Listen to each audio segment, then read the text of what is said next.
पुणे के भीमा कोरेगांव में एक युद्ध होता है। एक तरफ पेशवा बाजीराव द्वितीय की विशाल सेना थी तो दूसरी तरफ ब्रिटिश आर्मी के मुट्ठी भर जवान।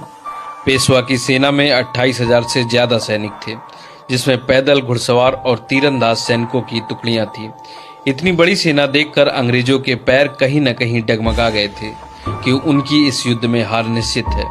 ब्रिटिश सेना में कुल 834 सैनिक थे। इनमें से 500 सैनिक महार थे। लेकिन ऐसा क्या कारण था कि इन महार जाति के सैनिकों को ब्रिटिश सेना की तरफ से लड़ना पड़ा? आइए जानते हैं। 17वीं शताब्दी में बालाजी विश्वनाथन ने मराठा परिसंघ की स्थापना की। इस परिसंघ में ग्वालियर के सिंधिया, इंदौर के होलकर, बड़ौदा के गायकवाड़ और नागपुर के भोसले शामिल थे।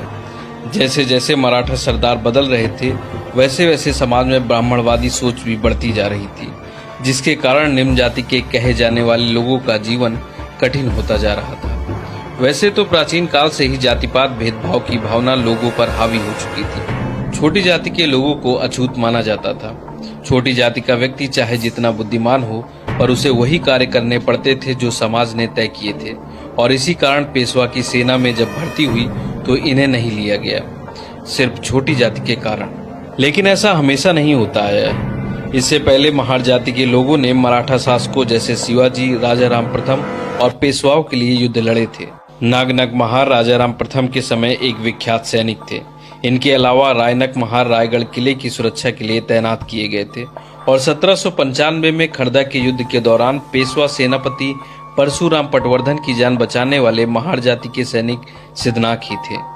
पर समय के साथ साथ बढ़ती समाज की हीन भावना के चलते इनके इतिहास को कहीं दबा दिया गया। उस समय महाराष्ट्र के कोरेगांव में दलित जाति के महारों पर पेशवाओं या ब्राह्मणों ने मार्शल लॉ जारी कर दिया था, जिसके तहत दलितों को अपनी कमर में झाड़ू और गर्दन में मटका बांधने का आदेश था। झाड़ू इसलिए ताकि इनके कदमों के निशान खुद ब खुद मिटते चले जाएं, और मटका इसलिए ताकि उनका थूक भी जमीन पर ना गिरे।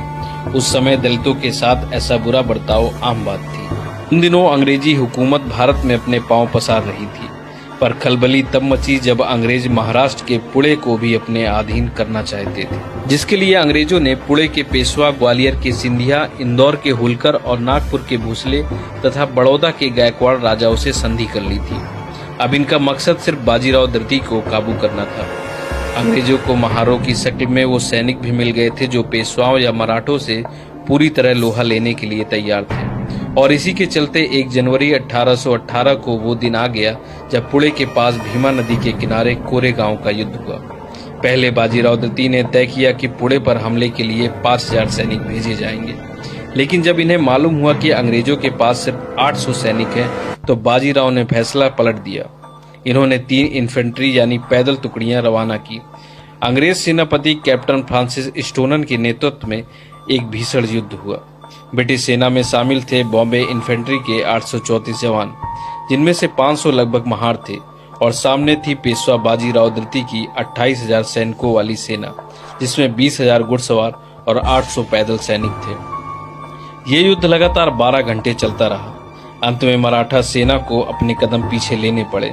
इस युद्ध में किसी भी पक्ष को निर्णायक जीत प्राप्त नहीं हुई, लेकिन मराठों की इतनी बड़ी सेना के आगे मात्र 500 महार सैनिकों ने हार नहीं मानी और अपनी वीरता का परिचय दिया। माउंट स्टुअर्ट एल्फिंस्टन ने इसे पेशवा की छोटी सी जीत बताया था, पर बहुत से इतिहासकार के मत इनसे अलग हैं। असल में भीमा कोरेगांव का युद्ध एक छोटा सा भाग था तीसरे एंग्लो मराठा युद्ध का, और इन युद्ध में संपूर्ण हार के बाद अंतिम रूप से माना गया कि मराठाओं की हार हुई है।